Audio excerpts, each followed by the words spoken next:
INDIANA, that's Indiana. Ballin' like Reggie Miller, that's Indiana. I put up on my state, that's Indiana. Watch me rep it in your face, that's Indiana. That's Indiana, that's Indiana. Hi, it's Matt from Ludovox and we are at GenCon 2016, day 3, and we are with Jamie Johnson from Holy Grail Games. Hi Jamie. Hello, thank you for coming over. So, you are well known in France, but here you are with a Korean game by Gary Kim. That's it, a Korean game by Gary Kim and Ivan Song. Very nice guys. We went over to visit them last month in Korea to film for the campaign and such, and it was really good to meet them. They've got some great ideas and the game is really solid. At least I hope it is. But everybody seems happy, so no complaints so far. So the game is Rising 5. The game is Rising 5. It's a, how can I put it, an adventure puzzle game set in a sci-fi fantasy universe. So science fiction but with more dragons, so to speak. And the art is all by Vincent Dutrait, who we know in France very well. Well, he's a young illustrator. He's only just starting out. He's not very well known, but he's got a bit of talent, bless him. He'll get there. No, it is by Vincent Dutrait, who actually lives not far from the designers in Korea. So they get together all the time to work on the game and the art, and it's been a real pleasure to work with him as well because he invests so much into each project, and the character design and the colours, and just wow, the effort he put in, amazing. So we're very lucky to have him. So who can play this game? Is it a family game? Yes, so it's a fully cooperative game for 1 to 5 players. It's 10 years and up to make sure that kids don't swallow pieces, that sort of thing, but it is a simple game. The principle is very simple, but it's a puzzle game, so there's a bit of thinking to do, but with a little bit of help, I think children that are less than 10 can play it, but it's enough of a challenge that adults all the way up to 100 can play it. And I think that the duration of the game, the average length, is very fixed because of an application that you are going to talk about. Well, the app doesn't actually affect the duration, so it does work with an app, but the app more or less manages the puzzle side of things. Okay. Now, as far as the duration goes, it's about 15 minutes long, so it's a very quick game. It's very easy to play. It's a sort of game where, when I first tested the game, we played the first time, we lost, I was like, set it up again, we're going again. And because it's only 15 minutes, you can, so it's really easy. So, what is the object of the game and the narrative of the game? So we have these runes here. These runes represent a, shall we call it a fissure between our world and the Immaterium.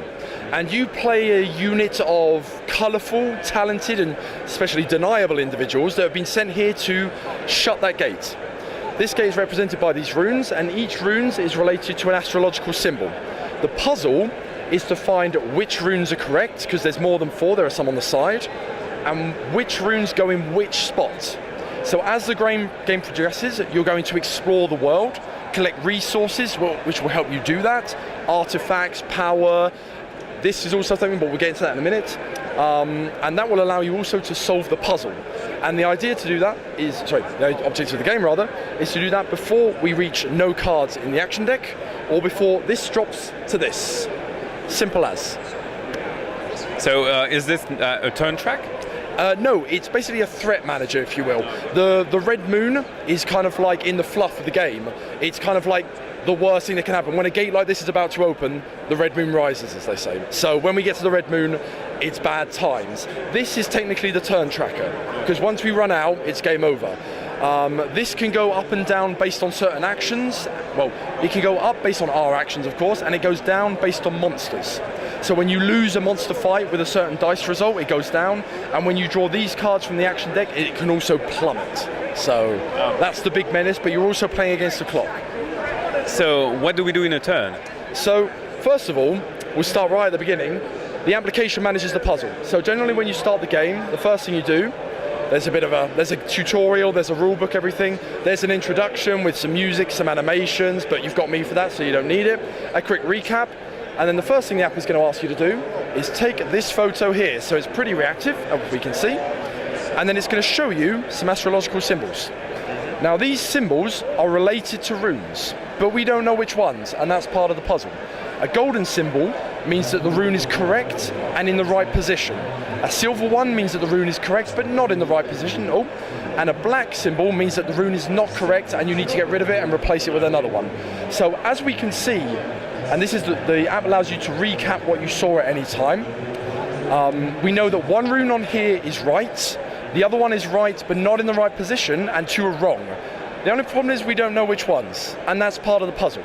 So we'll be collecting resources as we go along. So one of the characters can change these runes around, and once he's done that a few times, we can then ask the app to give us another idea of what's happening. Certain signs will appear, certain ones will disappear, and through process of elimination, we'll know that, okay, so yellow is the golden one, this one is bad, we get rid of it, that sort of thing. We can ask the game for help as well. We can ask it for a quick clue when we reach certain points, normally through monster cards like such. So we can ask us to tell it which rune is which. So we know now that red is this symbol, but we don't know if that symbol is correct or not. We have to use all the information we get to find out. I have a question about the characters, because we have symbols here, so I guess that they have specific powers. Exactly. So in this game, everybody plays all the characters. Okay. There's no, I'll play this character, you play that. Everybody has action cards, which looks like so. During your turn, you play an action card character, as it were, but you can play multiple cards for multiple actions. And the first thing you do when you activate a character is you use the passive. So, Echo, he moves other characters, Nova gets free attacks, Ellie makes this go up, so she can save you from a sticky situation. Hal is very interesting because he can copy the power of a character that is in the same zone as him. And Oracle is the only, shall we say, obligatory character, because he's the one that can switch the runes round or out. Okay. So that's the important thing. But of course, without the other ones, it's very difficult to do, of course. So we'll go through this deck. You have to draw cards every turn, at least one, and then eventually that will come up. So this is what makes this drop down. When you draw a card like this, you will lose an equal amount of points to the number of red moons on the cards on the board. Here are 3, because we have 3 monsters. That's the one. So here are 3, but more monsters can appear from the deck as more monsters, as cards disappear, different ones will take their place. It could be monsters or different elements. There are stronger monsters that are harder to defeat and have more moons, so it can really drop down very fast if you're not careful.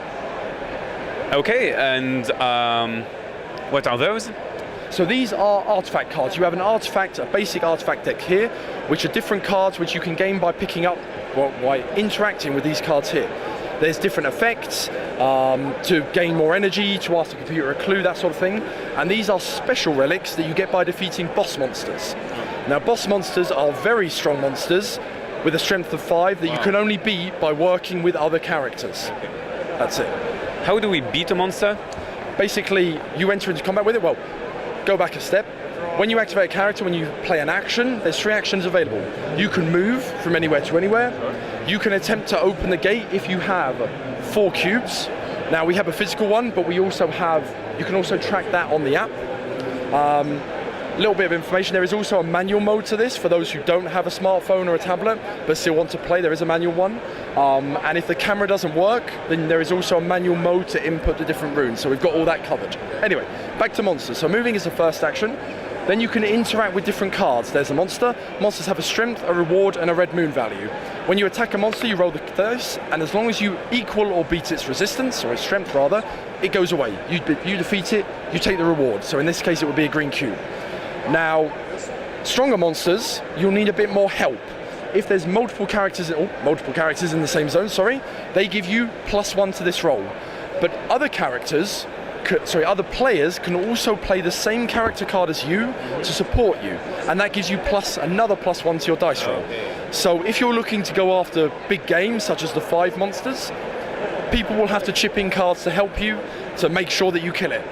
If, however, you roll a red sun, automatic miss, and this drops down. So there is always a risk, but there you go. That's nasty. Then you plan to kickstart it, right? That's it. This will normally be going to Kickstarter around the end of September. And how are you going to manage the stretch goals? Are there different pledges? What is the strategy? So we'll have a basic version, so the normal box. There will be a collector's edition with all lots of extra goodies. If anybody's followed the campaigns I've done before, they'll know exactly what I mean.